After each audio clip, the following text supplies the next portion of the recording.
మహోన్నతుడైనటువంటి దేవుడు మనలందరినీ ప్రేమించి అనుగ్రహించినటువంటి సమయాన్ని సద్వినియోగపరుచుకుంటూ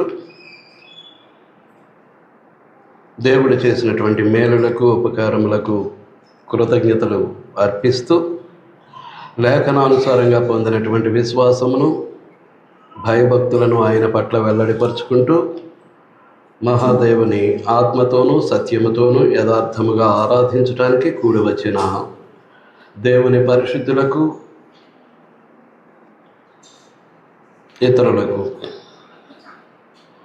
ప్రభు అయినటువంటి యేసుక్రీస్తు నామములో నా హృదయపూర్వక వందనములు తెలియజేస్తూ ఉన్నానండి.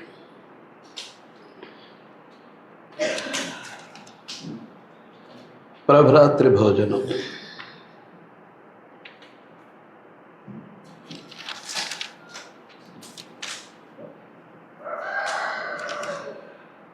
ఇది రాజభోజనము అని మనం అనుకున్నాం. అనుకోవటం కాదు, లేఖనాలు మనకు తెలియజేస్తూ ఉన్నాయి. భౌతికమైనటువంటి రాజులు విలాసవంతంగా వారి గొప్పదనాన్ని చాటుకుంటూ వారి యొక్క భోజనపు బల్లను ఉంచుకున్నట్లుగా మనం చూస్తూ ఉన్నాం. అందులో భాగంగానే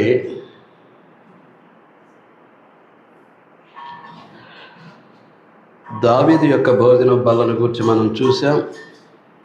సొలొమోను యొక్క భోజన బల్లను గురించి మనం చూసాం. అతని భోజనపు బల్లను చూడటానికి శాబదేశపు రాణి యెరూషలేముకు వచ్చినట్లుగా మనకు గ్రంథం తెలియజేస్తూ ఉంది. ఇక సొలొమోను యొక్క భోజనపు బల్ల ఎంత విస్తారమైనటువంటి భోజన పదార్థాలతో నిండి ఉంటుందో మనం చూసాం.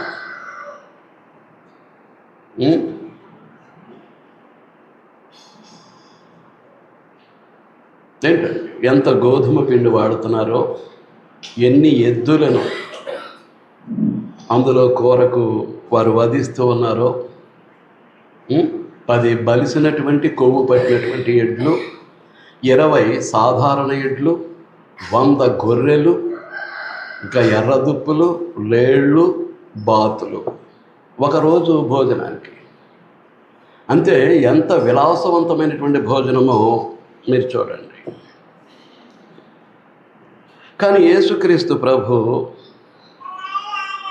వారికేమీ తీసిపోయినటువంటి వాడు కాడు. ఏం చేతనంటే భూపతులందరి మీద అధిపతిగా నియమించబడినటువంటి వాడు తండ్రి అయినటువంటి దేవుని చేత.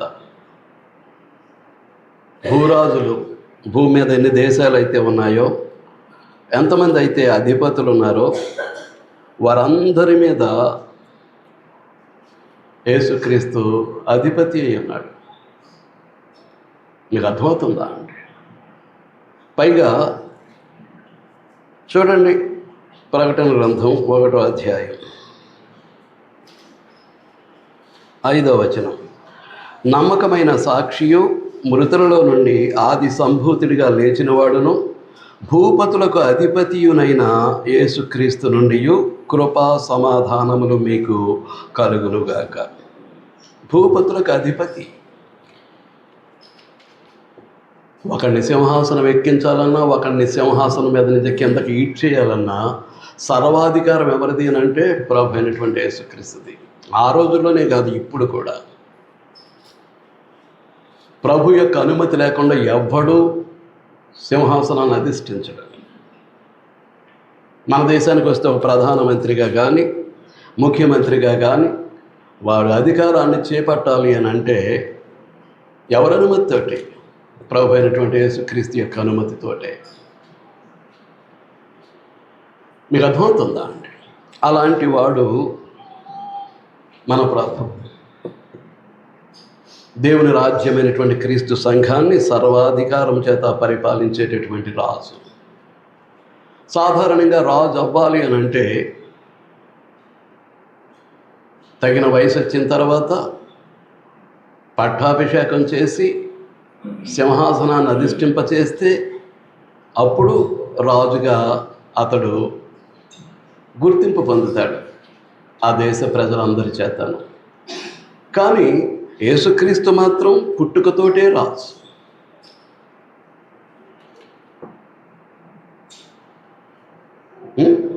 పుట్టుకతోటే రాజు. నేను చేతనంటే మీకు చెప్పటం జరిగింది. జ్ఞానులు వచ్చి నడిపించినటువంటి నక్షత్రాన్ని విడిచిపెట్టి తమ సొంత ఉద్దేశ్యము చొప్పున, సొంత దృక్పథం చొప్పున, సొంత ఆలోచన చొప్పున ఎవరి దగ్గరికి వెళ్ళారు? యోధా రాజుగా ఉన్నటువంటి హేరోదు దగ్గరికి వెళ్ళారు. వెళ్ళి యూదుల రాజుగా పుట్టినవాడు ఎక్కడ, మేము ఆయన నక్షత్రాన్ని చూశామనే సంగతి చెప్తారు. కనుక యేసుక్రీస్తు ఎవరు? పుట్టుకతోటే రాజు. By birth, our Lord Jesus Christ is a king. అలాంటి రాజు పట్ల మనం ఏ విధంగా నడుచుకుంటున్నాం అనేది ఎవరికి వారే చూసుకోవాల్సినటువంటి సంగతి. ఎంతగా లోబడుతున్నాం అనేది ఎవరికి వారే పరిశీలించుకోవాల్సినటువంటి సంగతి. ఎంతగా విధేయత చూపిస్తున్నాం అనేది ఎవరికి వారే పరీక్షించుకోవాల్సినటువంటి పరిస్థితి. కానీ మీరు అంగీకరించినా అంగీకరించకపోయినా, మీరు ఎలా ఉంటూ ఉన్నా ప్రభు అయినటువంటి యేసుక్రీస్తు పట్ల దేవుడు ఆయనకి ఇచ్చినటువంటి స్థాయి అది. దాన్ని మనం గుర్తుంచుకొని క్రీస్తు సంఘంలో, క్రీస్తు ప్రభు యొక్క పరిపాలన కింద ఉన్నటువంటి ఈ దేవుని రాజ్యంలో ఎలాగో బ్రతకాలో మనం ఆలోచన చేసుకోవటం మంచిది. మీకు అర్థమవుతుందండి? కాబట్టి ఇది రాజు భోజనం, విలాసవంతమైనటువంటి భోజనం కాదు.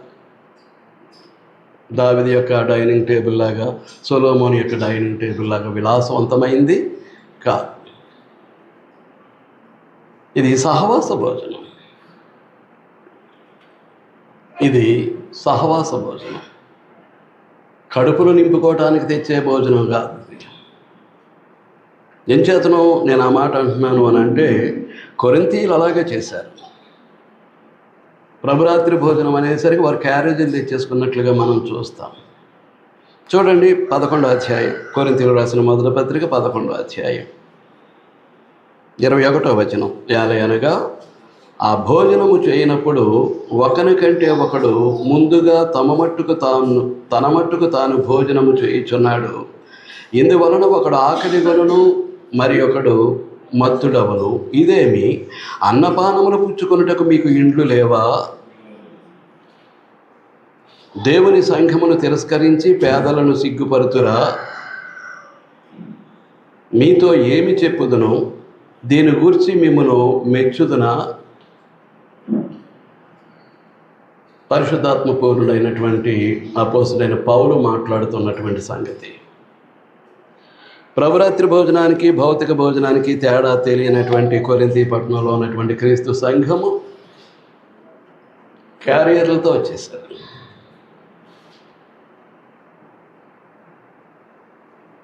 మీకు అర్థమవుతుందా? ఇది కడుపు నింపుకునేటటువంటి భోజనం కాదు, సహవాస భోజనం. మొదటి ఎవరితో సహవాసం? ప్రభు అయినటువంటి యేసుక్రీస్తుతో. మన ప్రభు అయినటువంటి యేసుక్రీస్తు అని తన కుమారుని యొక్క సహవాసమునకు పిలిచిన దేవుడు నమ్మదగినవాడు. కాబట్టి మనం దేనికి వస్తున్నాం ఇక్కడికి? ప్రభు అయినటువంటి యేసుక్రీస్తు యొక్క సహవాసానికి వస్తూ ఉన్నాం. ఎప్పుడు ఎక్కడ క్రీస్తు సంఘముగా మనం కూడుకున్నా ప్రభు యొక్క సహవాసానికి వస్తూ ఉన్నామనే సంగతిని మనం గుర్తుపెట్టుకోవాలి. లూకా సువార్త 22వ అధ్యాయం. లూకా సువార్త 22వ అధ్యాయం తీసారా అండి? 16వ వచనం. రొట్టెను గురించి ప్రభు మాట్లాడుతూ, అది దేవుని రాజ్యములో నెరవేరు వరకు ఇక ఎన్నడూనూ దానిని భుజింపనని మీతో చెప్పుచున్నానని వారితో చెప్పి,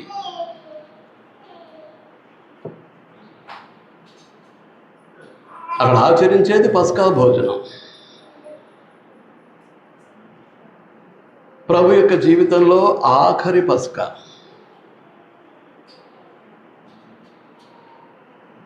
అలాగే అపోస్తలుల యొక్క జీవితంలో కూడా ఇది ఆఖరి పస్కా. మీకు అర్థమవుతుందా? ఏమంటారు ప్రభు?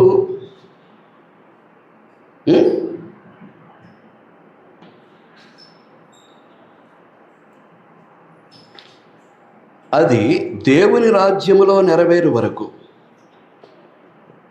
దేవుని రాజ్యం అంటే ఇది క్రీస్తు ప్రభు యొక్క సంఘం. నెరవేరు వరకు ఇక ఎన్నడూను దాన్ని భుజింపనని మీతో చెప్పుచున్నాను అంటున్నారు. అంటే ఇక మీదట పస్కాగా దాన్ని నేను భుజింపను. అలాగే శిష్యులు అపోస్తులు కూడా పస్కాగా దాన్ని భుజింపరు.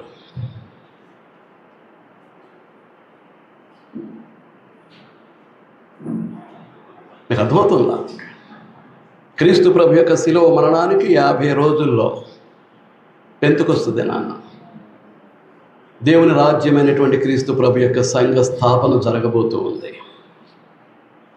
కాబట్టి ఇక మీదట పస్కాగా కాకుండా ఎలా తీసుకుంటాడన్నమాట? ప్రభురాత్రి భోజనంగా స్వీకరిస్తారు. మనందరితో కలిసి క్రీస్తు ప్రభు సహవాసం చేస్తారు ఆ ప్రభురాత్రి భోజనం ద్వారా. మీ ఆత్మకు అట్టు అనుభూతి తగులుతుందో లేదో నాకు తెలియదు.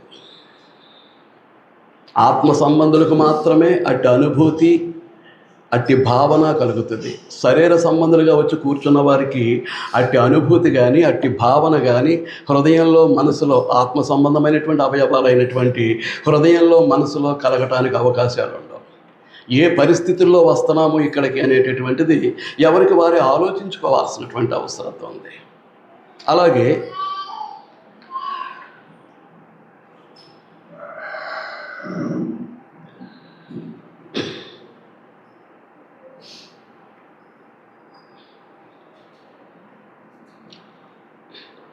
పద్దెనిమిదవ వచనం, ఇక మీదట దేవుని రాజ్యము వచ్చే వరకు నేను ద్రాక్షారసము త్రాగనని మీతో చెప్పుచున్నాను. సేమ్ మీనింగ్, అదే భావం.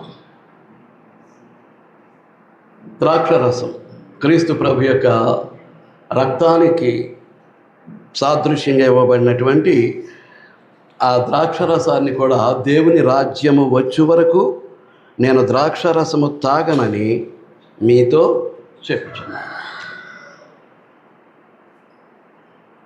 మీకు అర్థమవుతుందా?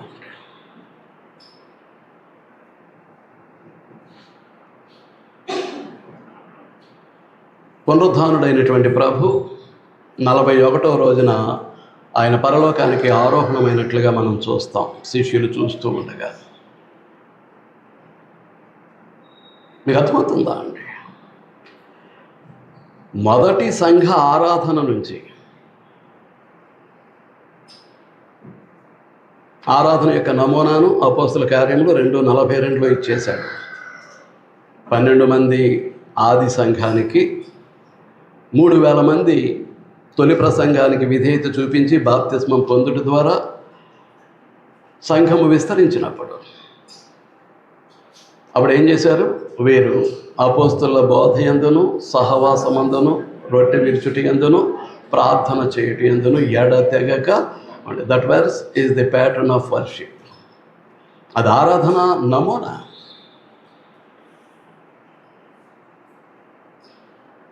క్రీస్తు సంఘం ఎక్కడ కూడుకున్నప్పటికీ అక్కడ ఉండేది అపోస్తలుల బోధ.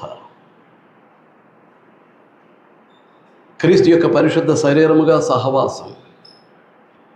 అదే ఆరాధనలో అయితే ప్రభురాత్రి భోజనం ద్వారా క్రీస్తు ప్రభు మనతో పాటు ప్రభురాత్రి భోజనాన్ని తీసుకునేటటువంటి అదృశ్య రూపైనటువంటి క్రీస్తు ప్రభు అదృశ్యంగానే వాటిని స్వీకరించేటటువంటి గొప్ప అనుబంధం, ఆత్మీయ బంధం, సహవాసం. మీకు అర్థమవుతుందా?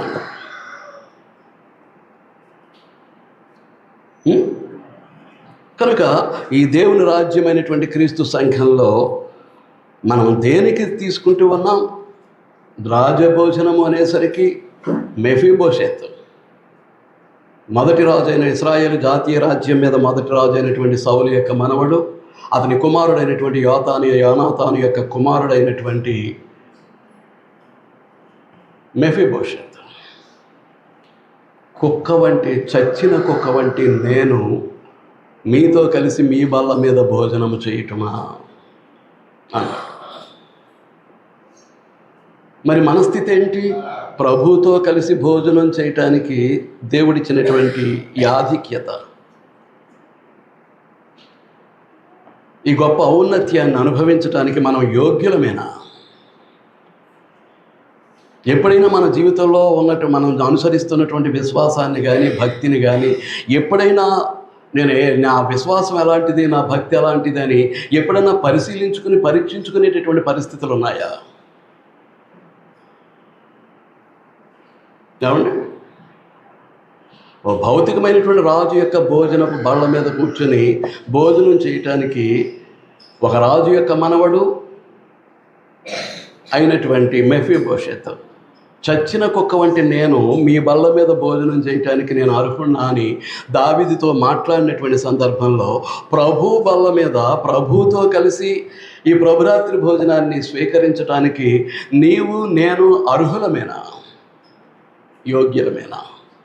యోగ్యతతోటే మనం ప్రభురాత్రి భోజనంలో పాలు పంపులు పొందుతున్నామా? ఎప్పుడైనా ఆలోచించామా అండి? ఏమండి? ఎప్పుడైనా ఆలోచిస్తున్నామా? రాగానే విరుచుకుని నోట్లో పడేసుకోవటం, రాగానే తీసుకుని గొంతులో పోసుకోవటం,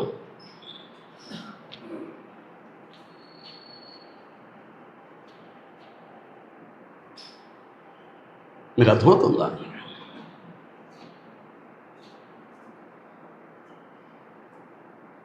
నా సేవ ఆరంభానికి ముందు నేను కొన్ని సంఘాలకు ఆరాధనలకు హాజరైనటువంటి పరిస్థితుల్లో కొద్దిమంది మహానుభావులు ప్రభురాత్రి భోజనం దగ్గరికి వస్తూ ఉంటే కుర్చీలో కూర్చుని కాలు మీద కాలు వేసుకుని నిర్లక్ష్యంగా విరిచి నోట్లు వేసుకున్నటువంటి పరిస్థితులు నేను చూశాను. అంచేతనే నిలబెట్టేస్తున్నాను. కూర్చున్న వాళ్ళు ఎలా కూర్చుంటున్నారు అని అంటే వచ్చేది ఎవరు? గ్రహింపు లేదండి. ప్రభు శరీరం ఏంటి? ప్రభువే. ప్రభు వేరు, ప్రభు శరీరం వేరు. ప్రభు వేరు, ప్రభు యొక్క రక్తం వేరు కాదు. నీ ఆత్మలో, నీ అంతరంగంలో దాని పట్ల నీకున్నటువంటి భావన ఏంటో నాకు తెలియదు, ఎలా చూస్తున్నారో నాకు తెలియదు. కాలు మీద కాలు వేసుకొని అసలు that much of sitting is very wrong in the God's presence. దేవుని యొక్క సన్నిధిలో ఆ విధంగా కూర్చోవటమే తప్పు. కాలు మీద కాలు వేసి కూర్చోవటానికి బదులు నిర్లక్ష్యంగా రొట్టె విరవటం అని అంటే ఎవరిని అవమానపరుస్తున్నాడు అతను?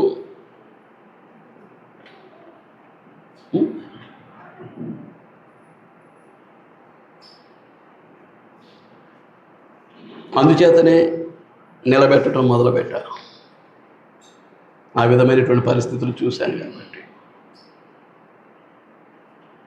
అంచేత మనం క్రీస్తులో పాలు పంపులు పొందుతున్నాం, మనతో క్రీస్తు ప్రభు పాలు పంపులు పొందుతున్నారు. ఆ విధంగా ప్రభు అయినటువంటి యేసుక్రీస్తుతో మనం సహవాసాన్ని పంచుకుంటున్నాం వ్యక్తిగతంగా. అలాగే రెండవది ఏంటి? తోటి పరిశుద్ధులతో, తోటి సహోదరులతో సహవాసాన్ని పంచుకుంటున్నాం. నేను చెప్పాను పోయిన పాఠంలో, లోపలేదో మనస్పర్ధలు పెట్టుకొని, లోపలేదో పలానా సహోదరుడి మీద పలానా సహోదరు మీద అపార్థం పెట్టుకొని, కోపాలతోనూ కక్షలతోనూ పగలతోనూ ప్రభురాత్రి భోజనాన్ని స్వీకరించడానికి ప్రయత్నం చేస్తే అది సహవాసం ఎక్కడుంటుంది? తోటి సహోదరులతోటి ఉంటుందా అండి? అసూయ రాగద్వేషాలతో నిండిపోయి తోటి సహోదరులు అంటే ఇష్టం లేక ఏంటండి?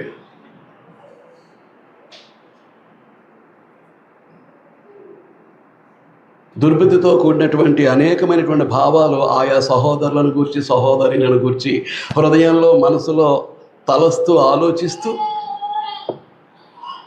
నేను అందరితోటి ఏకముగా ఉన్నాను అనటానికి ప్రభురాత్రి భోజనంలో వారితో పాటు నీతో పాటు వారు, ఆ వ్యతిరేక భావాలు, ఆ వ్యత్యాసాలు హృదయంలో పెట్టుకొని ప్రభురాత్రి భోజనం తీసుకోవటం అనేటటువంటిది అది తోటి సహోదరులతో సహవసించటం కాదు. క్రీస్తు ప్రభునందు పూర్ణ విశ్వాసం లేకుండా, విశ్వాసానికి తగిన క్రియలు లేకుండా, పూర్ణ భక్తి లేకుండా, దానికి తగినటువంటి జీవితం లేకుండా ఆ విధంగా క్రీస్తుతో పాటు సహవాసం చేయటానికి కుదరదు. ఈ విధమైనటువంటి అసూయరాగ ద్వేషాలతో నిండిపోయి ఆ వారితో పాటు మనముతో పాటు వారు ఇష్టం లేదు, వారంటే ఇష్టం లేదు.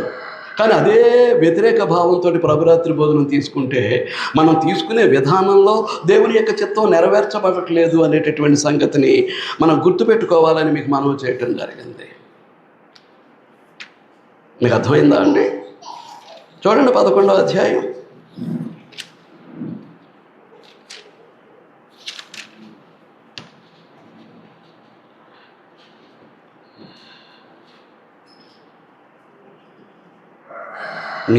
మీకు యాజ్ఞలు ఇచ్చుచు మిమ్మల్ని మెచ్చుకొనను. 17వ వచనం నుంచి, మీరు కూడి వచ్చుట ఎక్కువ కీడుకే కానీ ఎక్కువ మేలుకు కాదు. క్రీస్తు సంఘముగా కూడుకోవటం అనేటటువంటిది మేలు కొరకై ఉండాలి, కీడు కోసం కాదు. అవునా కదా అండి? మనం ఇక్కడికి వచ్చేది ఎందుకు? ఆయన రాజమండ్రి నుంచి తన కుటుంబాన్ని వేసుకొని, దేవాంచెరు నుంచి మీ కుటుంబాన్ని వేసుకొని అంత దూరం నుంచి ప్రయాసపడి రావటం దేనికి?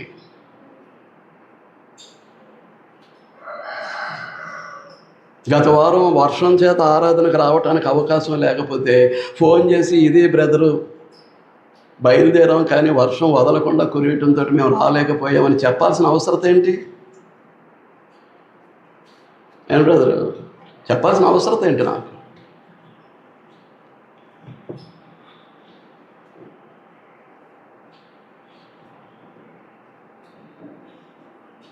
కాబట్టి మనం మేలు కోసం రావాలి, మేలు పొందటానికి రావాలి, కీడు కోసం కాదు. మొదటి సంగతి ఏదనగా, అంటే ఆ కీడులో భాగం ఏది అని అంటే, మీరు సంఘమందు కూడి ఉన్నప్పుడు మీలో కక్షలు కలవని వినుచున్నాను. ఏక శరీరం అయినప్పుడు ఈ శరీర అవయవాల్లో ఏమన్నా కక్షలు ఉంటాయండి? ఒకటంటే ఒకదానికి ఏంటి ఉంటుందా?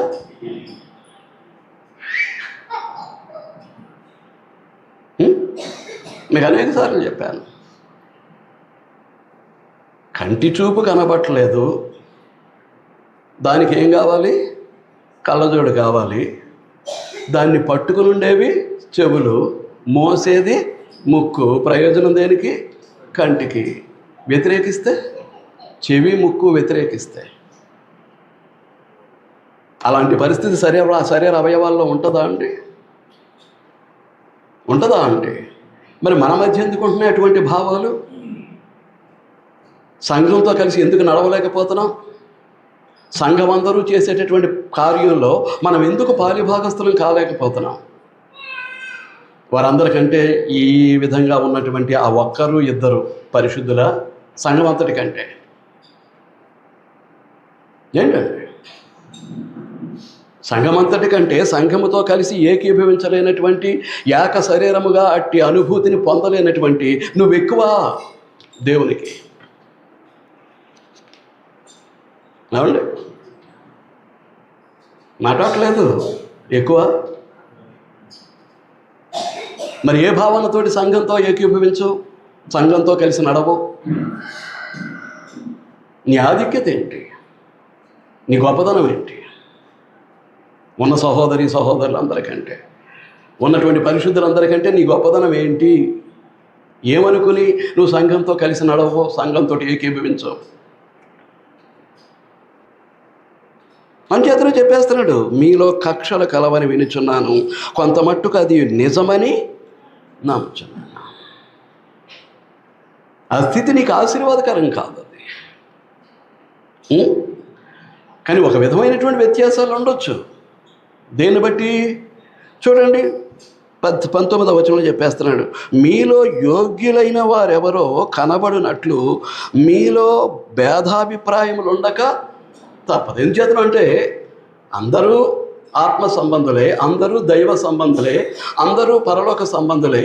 కానీ అందరి యొక్క ఆత్మీయ స్థితి ఒకే విధంగా ఉండదు. కాస్త హెచ్చు తగ్గులు ఉంటాయి. ఓ సహోదరుడు కాస్త ఆత్మీయంగా ఉన్నతంగా ఉండొచ్చు దేవుని దృష్టికి, లేదా ప్రభువునందు. కొద్దిమంది కొంచెం తక్కువగా ఉండొచ్చు. కనుక ఈ తక్కువలో ఉన్నటువంటి సహోదరుడు ఏం చేయాలి? ఆ సహోదరుని యొక్క స్థాయికి ఎదగటానికి ప్రయత్నం చేయాలి. కనుక ఇటువంటి భిన్నాభిప్రాయాలు ఉండక తప్పదు ఆత్మీయ స్థితి విషయంలో.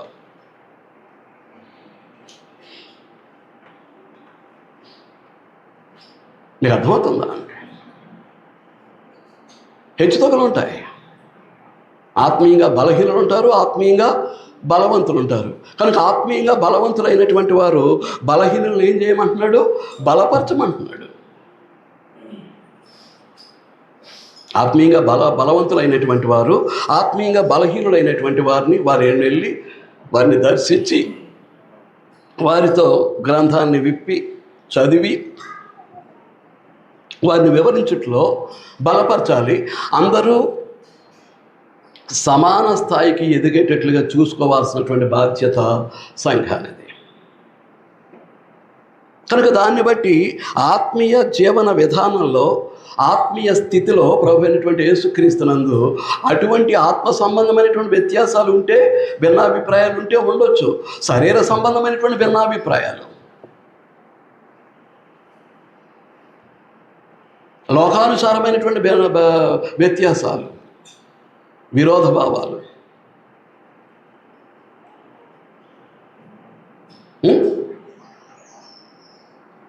ఈ శరీర సంబంధమైనటువంటి వ్యత్యాసాలు, విరోధ భావాలు, ఈ కక్షలు పగలతోటి వచ్చి ఇక్కడ ప్రభురాత్రి భోజనం తీసుకుంటే ఆ శరీరంలో ఏకమవుతామా? క్రీస్తు ప్రభు యొక్క శరీరంలో. అలాంటి పరిస్థితుల్లో అయోగ్యంగా తీసుకుంటున్నామని నీకు అనిపించట్లేదా? నేను సంఘంతో కలిసి నడవకుండానే క్రీస్తు ప్రభు యొక్క పరిశుద్ధ శరీరంలో నేను పాలు పంపులు పొందుతూ, పరిశుద్ధ శరీరమై క్రీస్తు శరీరమైనటువంటి క్రీస్తు సంఘముగా నేను కొనసాగుతున్నాను. కానీ ఆ సంఘంతో కలిసి నడిచేటటువంటి పరిస్థితులు నాకు కనిపించట్లేదు. కాబట్టి నేను అయోగ్యంగా తీసుకుంటున్నాను అనేటటువంటి భావన నీ హృదయంలో కలుగుతుందా?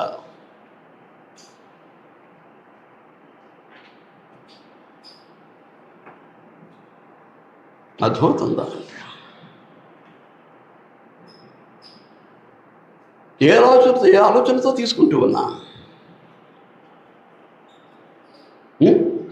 వారం అంతా అగ్గొట్టేసి, వారంలో జరిగే కార్యక్రమాలన్నీ అగ్గొట్టేసి ఆదివారం వచ్చేసి ప్రభురాత్రి భోజనం తీసుకుంటే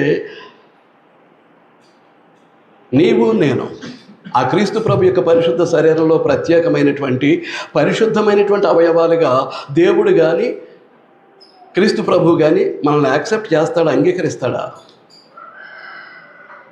ఏమండి? వారం అంతా సంఘంగా కూడుకునే కార్యక్రమాలన్నీ అగ్గొట్టేసి ఆదివారం వచ్చేసి ప్రభురాత్రి భోజనం తీసేసుకుంటే క్రీస్తు ప్రభు అంగీకరిస్తాడా? తన దేహంలో ఒక ప్రత్యేకమైనటువంటి పరిశుద్ధమైనటువంటి అవయవంగా నిన్ను అంగీకరిస్తాడా, నన్ను అంగీకరిస్తాడా? తన రాజ్యంలో పౌరుడిగా దేవుడు అంగీకరిస్తాడా? ఏమండి?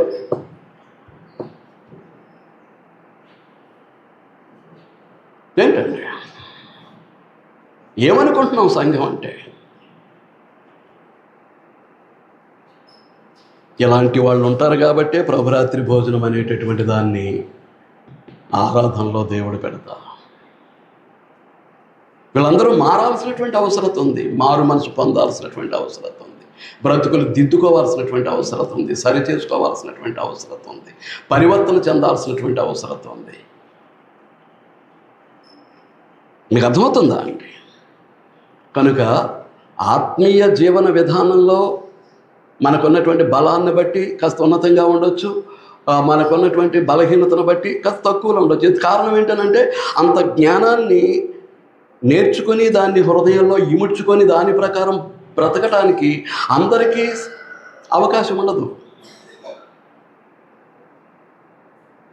That is depends upon their intellectual power, their IQ. ఆ లేఖనాలు నేర్చుకొని వాటిని హృదయంలో భద్రపరుచుకొని మనసులో ఉంచుకొని ఆ వాక్యానుసారమైనటువంటి జీవితాన్ని జీవించడానికి అందరికీ శక్తి సరిపోదు. దాన్ని బట్టి ఏముంటాయి, కాస్త వ్యత్యాసాలు ఉంటూ ఉంటాయి. అలాగని మా బాగా చెప్పాడు మేము ఇలాగే ఉంటామని అనుకోవటానికి లేదు. దేవుడు చూస్తున్నాడు నీ ఆత్మీయ బలహీనతలో నువ్వు ఎదగటానికి నువ్వు ఎంత కృషి చేస్తున్నావు, ఎంత సాధన చేస్తున్నావు అనేది దేవుడు చూస్తున్నాడు, ప్రభువు గమనిస్తున్నాడు. నీకు అర్థమవుతుందా అండి? కాబట్టి 20వ వచనం, మీరందరూ కూడి వచ్చుచుండగా మీరు ప్రభురాత్రి భోజనము చేయుట సాధ్యం కాదు. చెప్పేశాడా? పరిశుద్ధాత్ముడు పౌలు ద్వారా చెప్పేశాడా లేదా? సాధ్యం కాదు. కానీ మొండిగా తీసుకుంటున్నావేమో. క్రీస్తులో నువ్వేమీ కాదు, క్రీస్తులో నేనేమీ కాదు, కానీ ఇది ఒక ఆచారంగా సంప్రదాయంగా తీసుకోవటానికి ప్రయత్నం చేస్తున్నామేమో. అలా క్రీస్తులో నువ్వు పరిశుద్ధురాలువేనా? ఒక దైవజనుడిగా నా ప్రశ్న.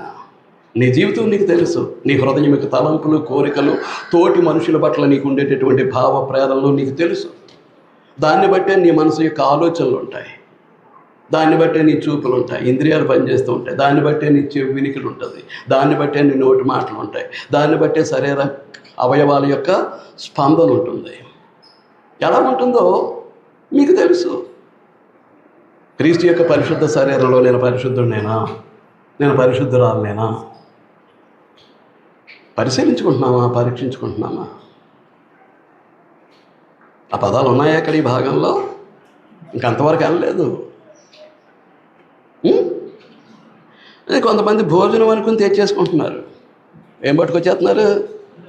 క్యారేజీలు తెచ్చేశారట. డబ్బు ఉన్నవాడు ధనవంతుడు క్యారేజీ తెచ్చుకొని పీకి దాకా తినేస్తే వాడు మత్తు వచ్చేస్తుంది వాడికి. లేనివాడు ఆకలి కడుపును పట్టుకొని వాడు ఆకలితో నలిగిపోతున్నాడు, బాధపడుతున్నాడు. ఆ విధంగా ధనవంతులైనటువంటి వారు లేని వారిని ఏం చేస్తున్నారు? అవమానపరుస్తున్నారు. ఏంటి అదే చెప్పేస్తున్నాడు కదా 22వ వచనంలో, దేవుని సంఘమును తిరస్కరించి పేదలను సిగ్గుపరచుదురా. మీరు క్యారేజీలు తెచ్చుకొని పీకల దాకా తినేస్తుంటే లేనివాడు లేక అలా ఖాళీ కడుపుతోటి ఆకలితో కూర్చొని ఉంటే అది కాదు కదా ప్రభురాత్రి భోజనం. కాబట్టి పేదలను సిగ్గుపరచుదురా, మీతో ఏమి చెప్పుదును, దీనిని గూర్చి మిమ్మల్ని మెచ్చుదునా, మెచ్చను.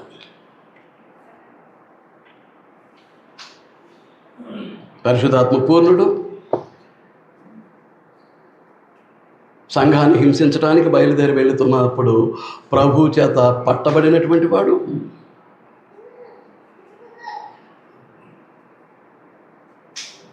ప్రభు యొక్క సేవ కొరకు తన శిరస్సునే అర్పించినటువంటి వాడు ఏంటండి?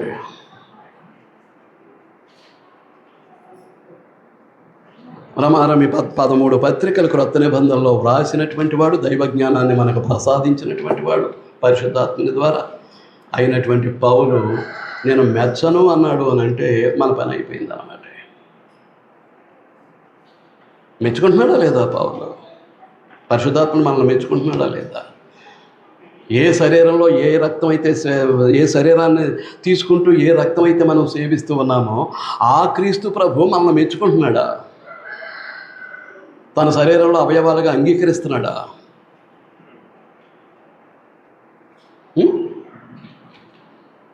ఏంటండి ఇది? ఆచార సంప్రదాయం కాదు.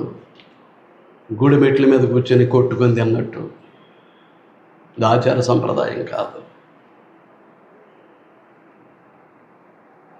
దీనిని బట్టి వారు ఆచార సంప్రదాయంగా ఆచరించుకోవచ్చు. మనకి ఇది ఆచార సంప్రదాయం కాదు, జీవితం.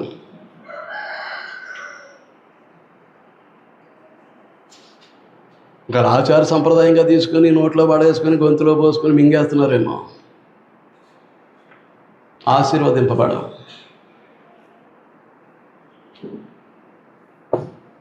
మీకు అర్థమవుతుందా? అంచేత మాట్లాడుతున్నాడు 22వ వచనం. జరుగుతున్నటువంటి లోపాలు అవి. అలాంటి పరిస్థితుల్లో మాట్లాడుతూ, నేను మీకు అప్పగించిన దానిని ప్రభు వల్ల పొందితిని. మీరు ఊరికనే ఏదో రొట్టె విరుచుకుని ద్రాక్షరసాన్ని గొంతులో పోచుకుని అది క్రీస్తు ప్రభు యొక్క శరీరం, ఇది క్రీస్తు ప్రభు యొక్క రక్తం అనేటటువంటి భావనతో ఒక ఆచారంగా సంప్రదాయంగా తీసేసుకుంటున్నారేమో. ఏమంటున్నాడు? నేను మీకు అప్పగించిన దానిని. పరిశుద్ధాత్మ పూర్ణమైనటువంటి పౌలు ఏం చేశాడు? దేవుని యొక్క ఆజ్ఞ మేరకు క్రీస్తు సంఘానికి అప్పగించాడు. అది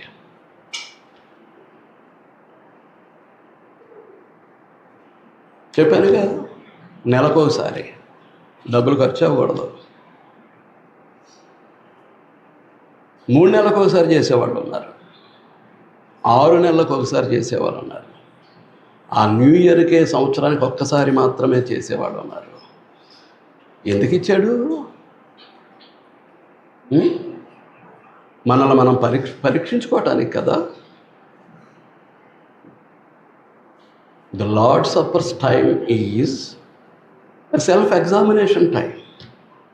ప్రభరాత్రి భోజన సమయం మన స్వపరీక్షా సమయం. వచ్చిన దాన్ని చేసుకుని గొంతులో పడేసేసుకుని, వచ్చిన దాన్ని తీసుకుని గొంతులో పోసేసుకొని అలాగూ తీసుకోవటానికి ఇవ్వలేదు. నువ్వు క్రీస్తు యొక్క పరిశుద్ధ శరీరంలో ప్రత్యేకమైనటువంటి పరిశుద్ధమైనటువంటి అవయవానివేనా? క్రీస్తు ప్రభు యొక్క సంఘం అంటే పరిశుద్ధుల యొక్క సమూహం, నీతిమంతుల యొక్క సమూహం. నువ్వు పరిశుద్ధులవేనా? పరిశుద్ధురాలవేనా? నువ్వు నీతిమంతుడివేనా? నీతిమంతురాలవేనా? నీ జీవితం వాక్యానుసారంగానే నడిపించుకోగలుగుతున్నావా? వాక్యము నీ జీవితంలో నెరవేర్చబడుతూ ఉందా?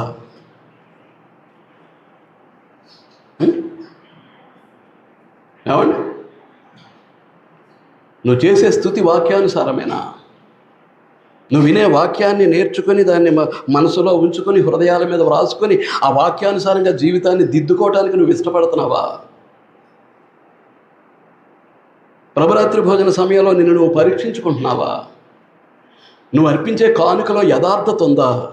నీ ఆదాయానికి నువ్వు అర్పించే కానుక ఉన్నటువంటి సంబంధం కరెక్ట్గా ఉండాలి.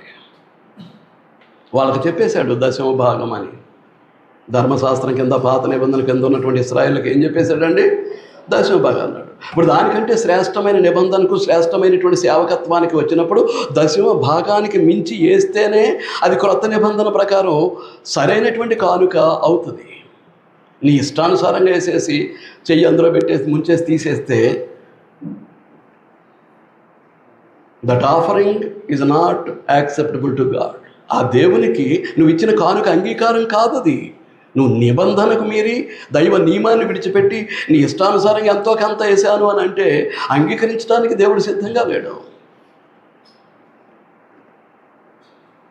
ఏదైతే వింటూ ఉన్నామో, ఏదైతే నేర్చుకుంటూ ఉన్నామో, ఏదైతే చదువుతూ ఉన్నామో గ్రంథంలో, మనకి ఏ దైవజ్ఞానం అయితే తెలుసు అని అనుకుంటూ ఉన్నామో ఆ దైవజ్ఞానం మన జీవితంలో క్రియాశీలకంగా మలచబడినప్పుడు, అది క్రియగా మార్పు చెందనప్పుడు వినటం ఎందుకు, నేర్చుకోవటం ఎందుకు, హృదయాల మీద రాసుకోవటం ఎందుకు, మనసుల్లో ఉంచుకోవటం ఎందుకు, హృదయం తొలికిసలాడేటట్టుగా నిండుగా దైవజ్ఞానాన్ని నింపుకోవటం ఎందుకు, దాని ప్రకారం బ్రతకనప్పుడు ఏమండి బ్రదర్? ఎందుకు?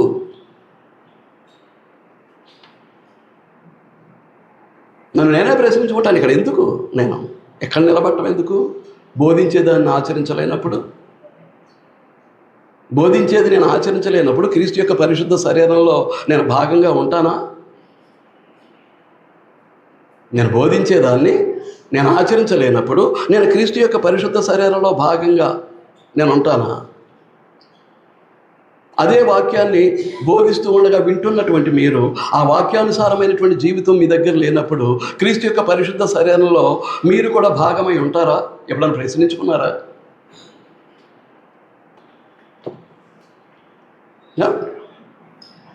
ఎప్పుడైనా ప్రశ్నించుకుంటున్నామా?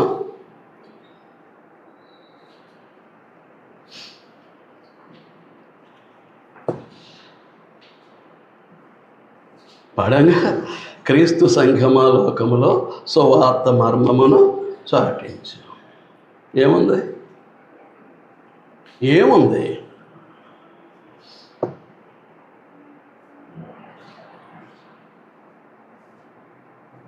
సత్యం జీవం మార్గమగు ప్రభు క్రీస్తుకు మహిమగా జీవించు. ఉందా? పాడిన పాట యొక్క భావం నా జీవితంలో నెరవేర్చబడుతూ ఉందా? ఏమండి, నెరవేర్చబడుతుందా? పాడటమేనా? కాబట్టి మనం ఇది మర్చిపోతున్నాం. ఏది ఏదండి? నేను మీకు అప్పగించిన దానిని ప్రభు వలన పొందితిని. ప్రభువే వారికి అప్పగించాడు.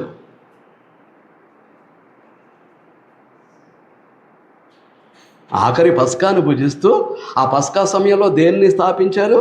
ప్రభురాత్రి భోజనాన్ని స్థాపించారు. ఆ ప్రభురాత్రి భోజనాన్ని ఆది సంఘంలో నిర్వహించాల్సినటువంటి బాధ్యత కూడా ఎవరికి అప్పగించారు? అపోస్తలులకి అప్పగించారు. అదే కదా మనకు మాదిరి. అదే కదా మనకు మాదిరి. నేను మీకు అప్పగించిన దానిని ప్రభు వలన పొందితిని. నేను ప్రభు వలన ఏదైతే పొందానో దాన్ని నేను మీకు అప్పగిస్తూ ఉన్నాను, అప్పగించాను. ప్రభు అయిన యేసు తాను అప్పగింపబడిన రాత్రి ఒక రొట్టెని ఎత్తుకుని కృతజ్ఞతాస్తుతులు చెల్లించి, ఆ రొట్టెని ఎత్తుకుని కృతజ్ఞతాస్తుతులు చెల్లించి, ఇది మీ కొరకైన నా శరీరము, నన్ను జ్ఞాపకము చేసుకున్నటకై దీనిని చేయుడని చెప్పాను. ఇది మీ కొరకైనటువంటి నా శరీరము.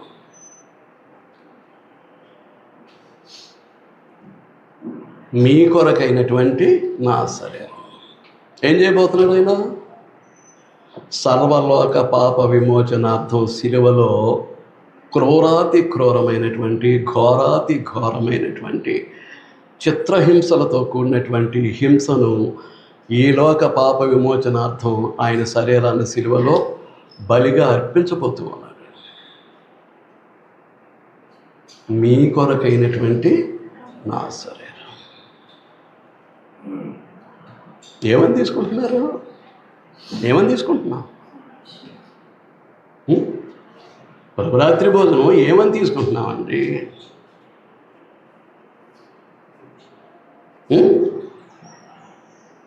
ఇది మీ కొరకైన నా శరీరం.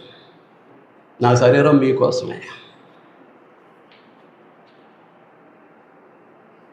క్రీస్తు ప్రభు చెప్పేదేంటి?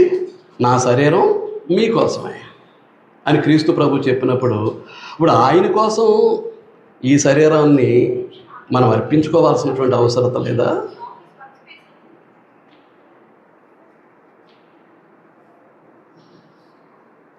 ఏంటమ్మా? మన కొరకు ఆయన శరీరాన్ని శిలువలో బలిగా అర్పించుకుంటే, ఆయన యొక్క సేవా విధానంలో ఈ శరీరాన్ని, ఈ రక్తమాంసాలతో కూడినటువంటి ఈ దేహాన్ని ఆయన కొరకు అర్పించుకోవాల్సినటువంటి బాధ్యత మనకు లేదా? క్రీస్తు శరీరంగా కూడుకోవటానికి అవకాశం లేక బాధపడే వాళ్ళు బాధపడుతున్నారు, ఏడ్చే వాళ్ళు ఏడుస్తున్నారు. అది నాకు తెలుసు. దూరంగా ఉండిపోయారు, రావటానికి అవకాశం లేదు. ఏడ్చేటటువంటి సహోదరులు ఉన్నారు. ఫోన్ చేసి ఫోన్లో ఏడ్చేటటువంటి సహోదరులు ఉన్నారు. ప్రభు అయినటువంటి యేసుక్రీస్తునందు ఆత్మ సంబంధంగా అన్నీ అమర్చి పెడుతూ ఉంటే, ఆలస్యంగా వచ్చేవాడు ఒకడు, ఒక వారం వస్తే ఒక వారం మానేసేవాడు ఒకడు. దేన్ని చూసుకుని?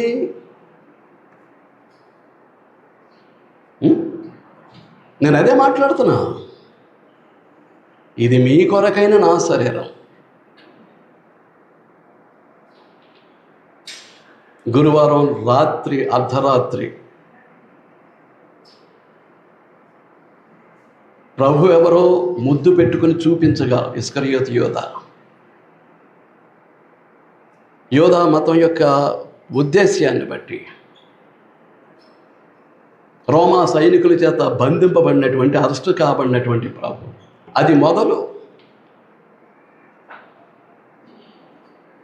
శుక్రవారం మధ్యాహ్నం సాయం సమయంలో 3 గంటల వరకు ఆయన సిలువలో అనుభవించినటువంటి నరకయాతన, నిన్ను నరకాన్ని నుండి తప్పించడానికి, నన్ను నరకం నుంచి తప్పించడానికి.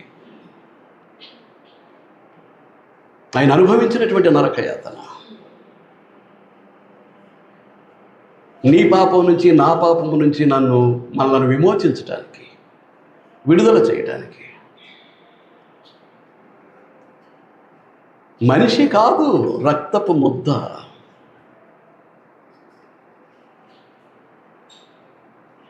కొట్టిన గాయాలన్నిటిలోంచి రక్తం చిందుతూ ఉంటే ఆ రక్తం అంతా దేహం అంతా కారి పాకి మొత్తం అంతా విస్తరిస్తే ఆ నడినెత్తి నుంచి అరికాలి వరకు ఎలా ఉంది? రక్తపు ముద్ద. ఎవరి కోసం? నీ కోసం కాదా? నా కోసం కాదా? మన కోసం కాదా? ఏమండి?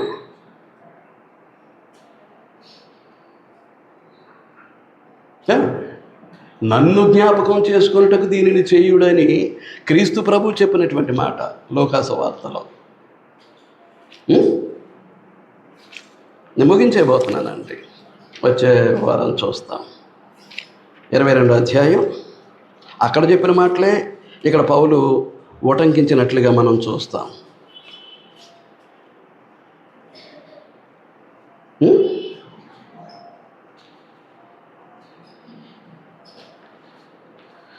పంతొమ్మిదవ వచనం.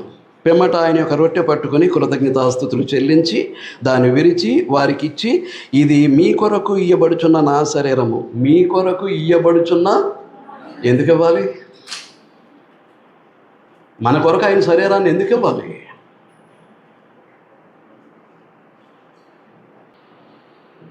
చూసారుగా, ఇది మీ కొరకు ఇయ్యబడుచున్న నా శరీరము, నన్ను జ్ఞాపకము చేసుకున్నట్టుకు దీనిని చేయుడని చెప్పాను. ఆ ప్రకారమే భోజనమైన పిమ్మట ఆయన ఒక గిన్నెయు పట్టుకొని, ఈ గిన్నె మీ కొరకు చిందింపబడుచున్న నా రక్తం, మీ కొరకు చిందింపబడుచున్న నా రక్తము వలనైనా. క్రొత్త నిబంధనకు లోబడినప్పుడు కూడా ప్రభురాత్రి భోజనం తీసుకోవడానికి నువ్వు అర్హుడివి కాదు. క్రొత్త నిబంధన చట్టానికి దేవుని క్రీస్తు సంఘము దేవుని యొక్క రాజ్యం అయితే, ఆ రాజ్యంగా శాసనానికి, ఆ చట్టానికి, ఆ నిబంధనకు లోబడకుండా ఇక్కడ ప్రభురాత్రి భోజనాన్ని స్వీకరించడం అనేటటువంటిది కూడా దేవుడు అంగీకరించేది కాదు, పాపమే. క్రొత్త నిబంధన, పాత నిబంధన మోషే ధర్మశాస్త్రం, ఇశ్రాయేలు జాతీయ రాజ్యానికి అది రాజ్యాంగ చట్టం. దేవుని రాజ్యమైనటువంటి క్రీస్తు సంఘానికి రాజ్యాంగ చట్టం ఏది? క్రొత్త నిబంధన.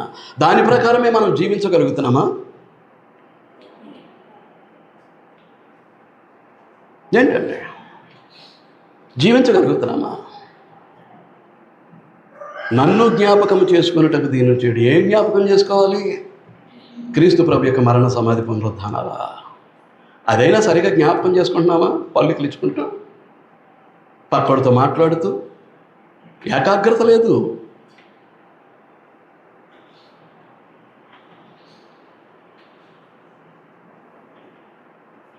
ఆత్మ సంబంధమైనటువంటి ఈ రక్షణ భాగ్యాన్ని తండ్రి అయినటువంటి దేవుడు క్రీస్తు ప్రభు ద్వారా మనకు అనుగ్రహిస్తే దాని విషయంలో ఏకాగ్రత లేదు, ఒక గురి లేదు, ఒక లక్ష్యం లేదు.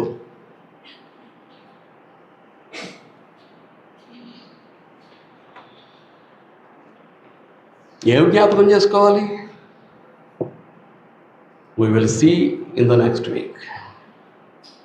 ఏం జ్ఞాపకం చేసుకోవాలో వచ్చే వారం చూద్దాం. శ్రద్ధగా విన్నందుకు మీ అందరికీ వందనాలు తెలియజేస్తూ ఈ ఆత్మీయ హెచ్చరికలు ముగిస్తూ ఉన్నానండి. ప్రభు అయినటువంటి యేసుక్రీస్తు నామములో అందరికీ వందనాలు.